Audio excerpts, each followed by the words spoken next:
Welcome, everyone, to this briefing brought to you by the Israel Defense and Security Forum, IDSF. In Hebrew, name is Apitchonistim. IDSF is the leading Israeli organization advocating for strong national security to defend the state of Israel. Thank you, of course, to all of our viewers, all of our supporters for tuning into this briefing so we can really bring you behind the headlines what is happening here in Israel. We're going to begin with Brigadier General Amir Avivi, the founder and chairman of IDSF, to share an update in the war today. General, please. Thank you very much, Moshe. I'm very happy to host today one of our warriors, Elhanan Cohen, who was fought in Gaza pretty much since the beginning and wrote a whole account of every day of what was going with many, many interesting stories. I met Elhanan twice. I think his story is very, very interesting and exciting and gives really an understanding of what is going on the ground, the operations, the dilemmas, everyday life of soldiers inside Gaza. So most of this program will be dedicated to the story of Elhanan. Talking about what's going on in Israel, basically, I think everybody is waiting to see what the cabinet will decide. And I want to share with you the dilemmas that are sitting on the table of the cabinet and the army. And things can go in two main ways. One way is saying, okay, we had this attack from Iran for the first time, and this is really creates new opportunities, as the Chief of Staff said, new strategic opportunities, meaning this creates an opportunity to create a coalition, creates an opportunity to push the international community towards sanctions and going out of the JCPOA, snapping back, and really making sure there are harsh sanctions on Iran, creates an opportunity to relieve pressure from Rafah and get more assistance with Hezbollah. And all of this can happen as a demand of Israel, while the international community is saying to Israel, don't act now with Iran. Everybody is worried about oil prices. Europe is going to elections in June, the US in November, and they all want to keep things under control. On the other hand, Israel has been preparing for decades to the moment it can destroy the nuclear program of Iran.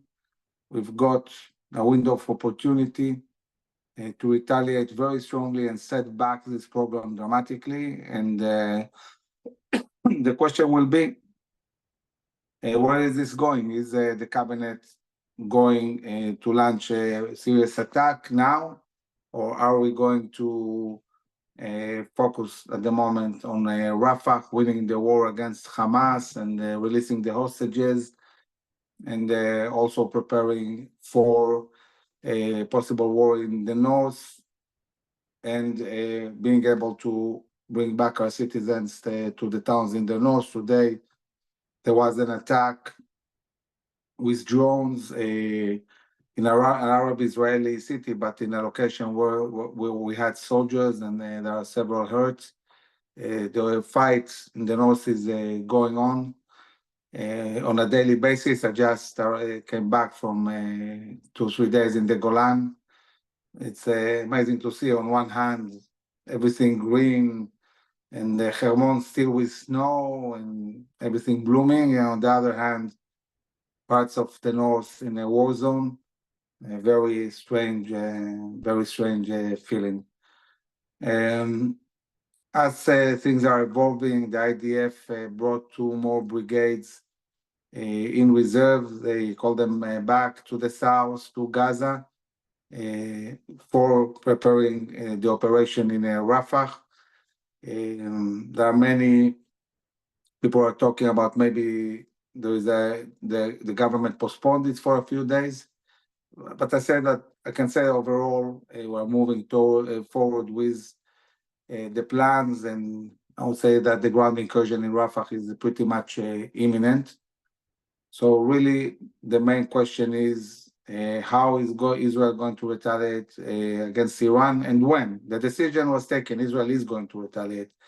The question is in what way and what timing, taking in consideration everything that I said, the opportunities on the international level, the pressure, the opportunity maybe to do something dramatic and meaningful, understanding, but this might really bring the whole northern front into a war, which might happen, and maybe we cannot avoid it.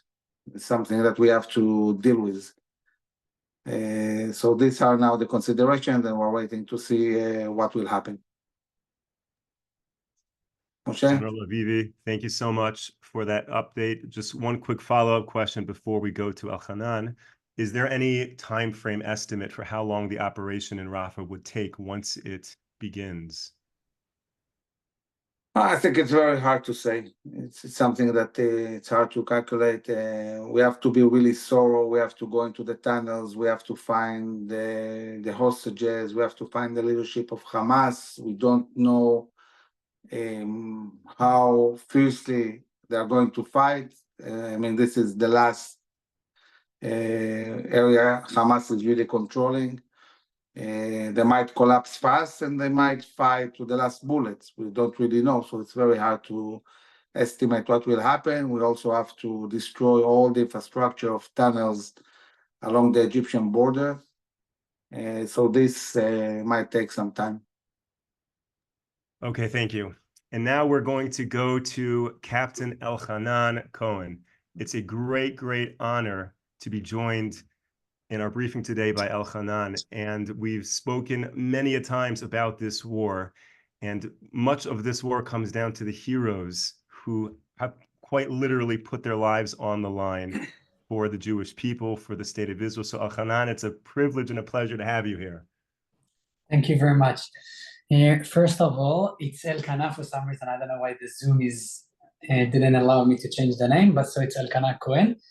And yes, it's a privilege for me, and I want to share a little bit of my experience as a soldier, as a combat soldier and an officer during the fight. So when we were talked before the webinar, you asked me to tell a little bit of my experience. So I'll start with saying that for me, the 7th of October started 1 hour before everything started. It was my wife woke me up. It was 5:30 in the morning. We were staying at my in-laws' apartment. We slept in a bomb shelter. We didn't meet. It just was one of the rooms. And then 5:30, she's grabbing my hand, shaking it, and wake me up. And she told me, Elkana, I had the worst nightmare. I tried to ask her, Shiran, what was going on? Everything is fine. So she told me that she had a nightmare and hundreds of terrorists were chasing us. And in order to defend myself, I tried to use my gun, but for some reason, it didn't work.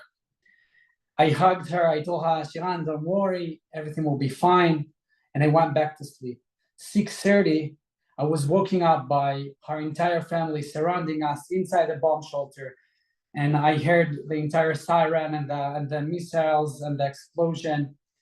But it wasn't enough for me because I was super tired and I went back to sleep. At 7, when I was waking up, I realized that we went to some serious things. So I ran into my house. It was a holiday, as you all know.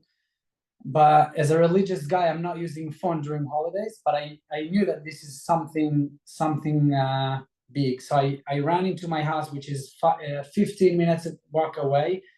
I opened my phone and I called my commander and I told him, I don't know what's going on, but I'm going to be there. And once I just turned on the phone, I got another phone call from my friends in the army who told me that also my wife was called up. So you don't know that, but I met my wife in Duvdevan. This is how I met her. and I got married with her. And for those who don't know, Duvdevan is like the Fauda series based on my unit.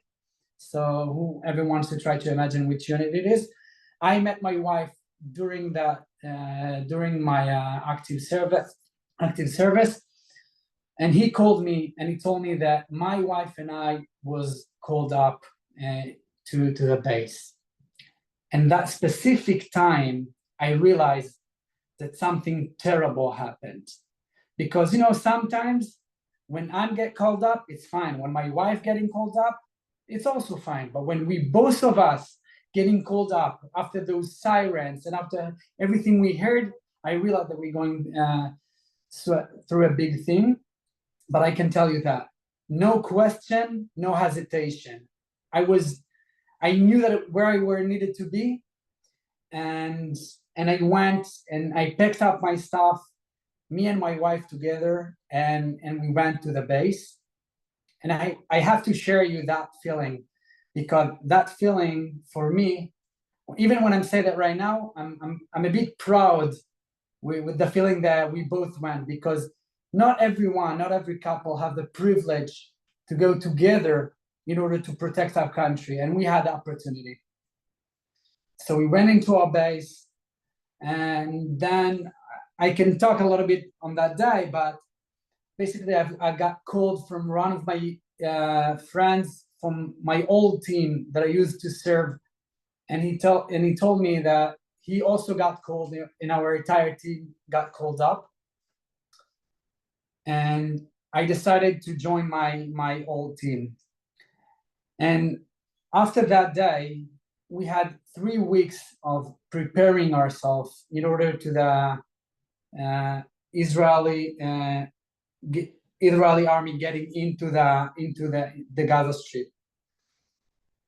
And I have to share you that feeling, because it was grief and strength together.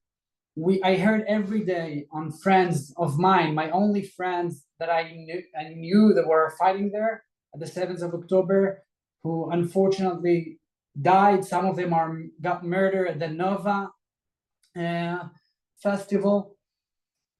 So it was sad, but we also had the zchut, we say in Hebrew, the privilege to see our unity in Israel. And we also felt the huge hug from the US, all the people supporting us, who sending vests, helmets, everything that they could.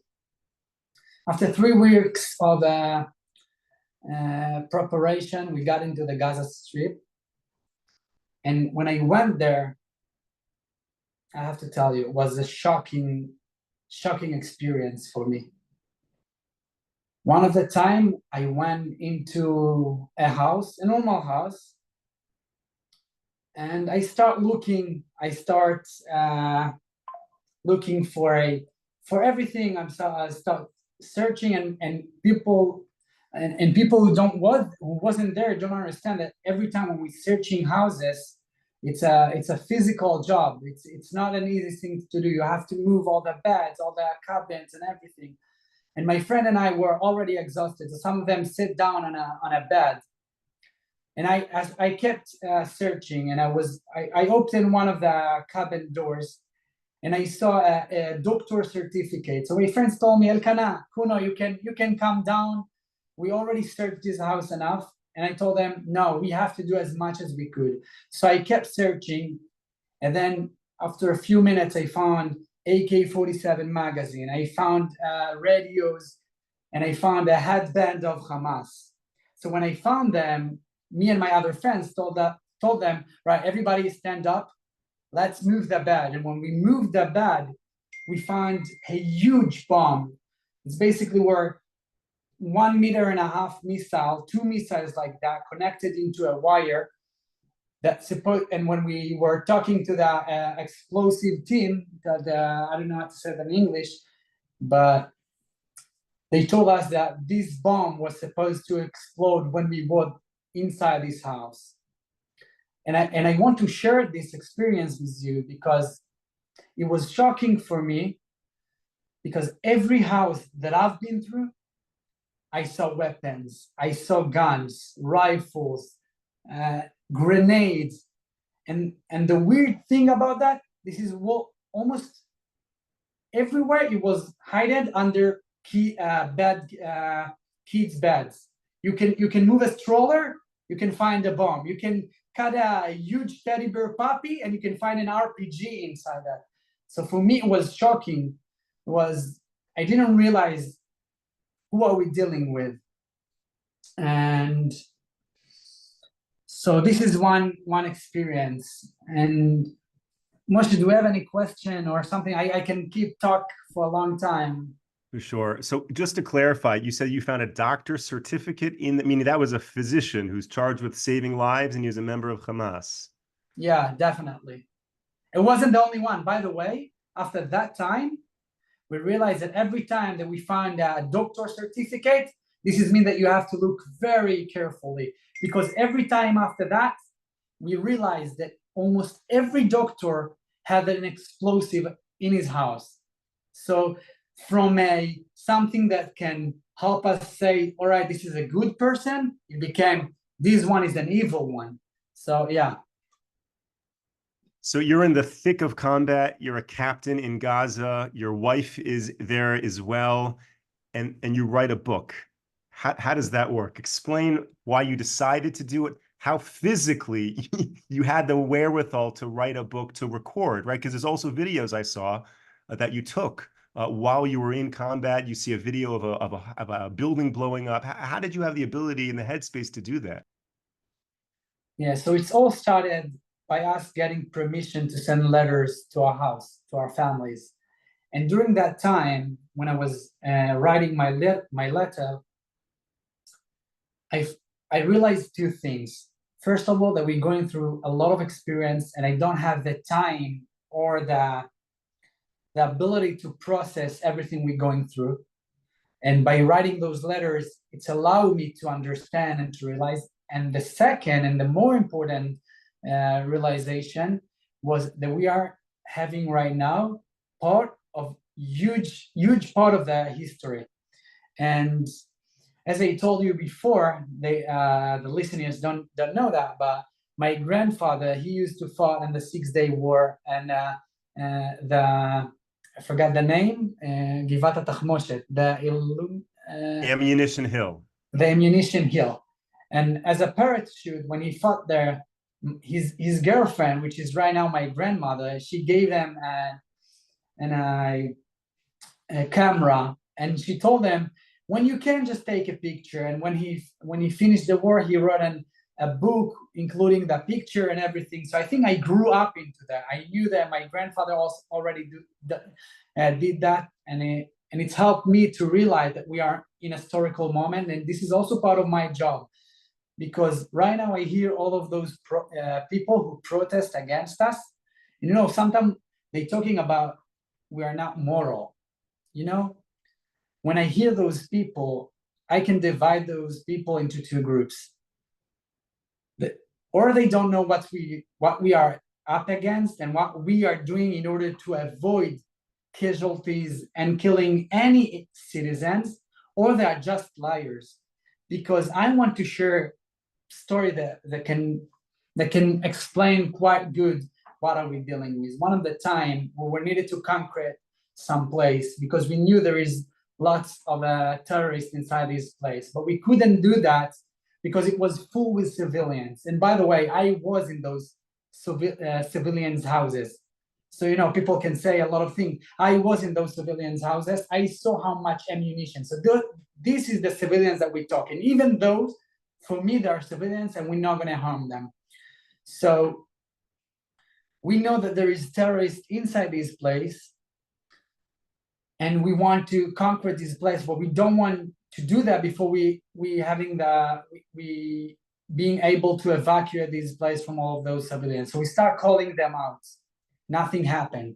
And we used our drone in order to realize what are they doing going out. So we saw that there were lots of guards, Hamas guards. They kept them in this place in order to not let them out because they knew as long as they are inside this place, we are not going to conquer this place. And one of the time, I think it was 5-year-old kid from Gaza who tried to avoid and run away from this place. And this Hamas guard shot him in his head and killed him.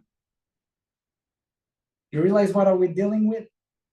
And then we knew that we have to kill those guards because they don't let those people get away.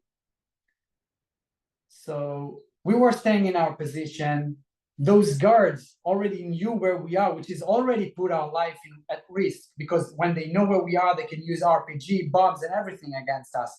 And still, we didn't react because we knew that there is civilians inside those places, even though they shot at us from that place. And then one of the time, that guard came on top of the roof building, and he was facing us, and he knew exactly where we were. But it wasn't just that. He was holding a little baby on his hand and put it on front of the end of the roof, because he knew if we're going to kill him, we're going to kill this baby. And we didn't took that shot. We didn't born and raised in order to be a murderer like they were. Another time he went on the roof once again, and he was surrounded by a group of women. And thank God, one of the women were banned a little bit, and it was enough for us, and we killed that guy. And after that, we were allowed to help those civilians to avoid a war zone. So when people talk and protest, for me, it's make me angry because we did as much as we could. We put our life on the line for those civilians, and by the way, supporting our death. So you see those people, for me, just, I don't know, it's a hypocrisy. It's like, that's it. And if you have any more question, I would like to answer everything. So it's so important that you're here with us sharing this story, and I certainly hope you have many opportunities to share this story. Can you share with us a little bit about what it's like to return to civilian life after you did what you did, you saw what you saw, you experienced some significant hardships? How are you coping, and what is your mission in life moving forward right now? It's a good question. It's not easy to go back into life. And I'm not a soldier. I'm reserve duty. It's different. I stopped everything that day, and I came into the IDF in order to support, and we knew what we're doing. Like, I'm not regret on what we've done. I feel it's my mission to do it. But that day I stopped everything, including my business, my family. Right? Even right now, I'm dealing with a lot of problem in my business right now. And Baruch Hashem, I'm not complaining. I know that everything will be fine, but it's hard to go back into reality. And it's not just that, it's by the small thing. I'll give you a funny example. I think 1 or 2 days after I finished, we went out for Gaza, I was sleeping at my house, and when I woke up, I saw that the garbage is full. So I took the garbage bag and I threw it through the window. And then I realized, oh my God, I threw the garbage back into the street. And I went down the stairs, I took up the garbage and I put it in the garbage. But why I'm telling you that, we lived through war for almost 3 or 4 months. This is what we were dreaming war, fighting war, living war, breathing, eating, everything with regards to war. So getting back into life, it's not that simple, especially when people tell me sometimes, oh, it's good, at least your wife understands what you've been through, because she also was part of the war. She also she took a major part in the Gaza war. And I tell them sometimes it's even harder, because when I was in Gaza, sometimes we have red phone. Red phone, it's a classified phone that we have in order to be able to talk just on a military things between the units. It's not supposed to be it cannot be tracked, and it's have its own like we're using just for simple and specific needs. But because my wife also had an access to that phone, I got phone call once in a while. We don't have, it's not every soldier have that. It's in one phone every unit. And because she had the access to it, she was calling me once in a while. And then she was calling me and telling me, Elkana, I just saw there were explosion 100 meters away from you. Are you fine? I saw that your friend got killed. Are you fine? So sometimes it's easier when your wife understands what you're going through, but sometimes it's just too much. She living that, she can feel that in every second. She heard everything. So it's hard. Wow, I can't imagine what that is like. I know that our viewers are very much fixed on every word that you are sharing, and I feel like we could continue this conversation for hours and hours and hours. I put in the chat over here the link to Elkana's website wherein you can get his book in Hebrew. And it's a beautiful book. It's in Hebrew. The Prime Minister quoted from the book. So it certainly has some very excellent approbations and endorsements. And I'll throw this as a challenge to all of our viewers here. If anyone is interested in helping Elkana translate this book into English and all the costs therein, it would be a tremendous service to, I believe, this war cause here in Israel, and to getting this story out to the English-speaking world, to hear the real heartfelt story of Elkana and all that he went through. So if anyone is interested, please reach out to me, and I will put you in touch with Captain Elakana Cohen. Elkana, thank you so much. Thank you. I just want to say one little thing before we finish him. For me, it's very important that you will know that I really value everything that the U.S. is doing for us. And every time that I see an American soldiers that's training with us, for me, I feel it's like the same guy from my own team.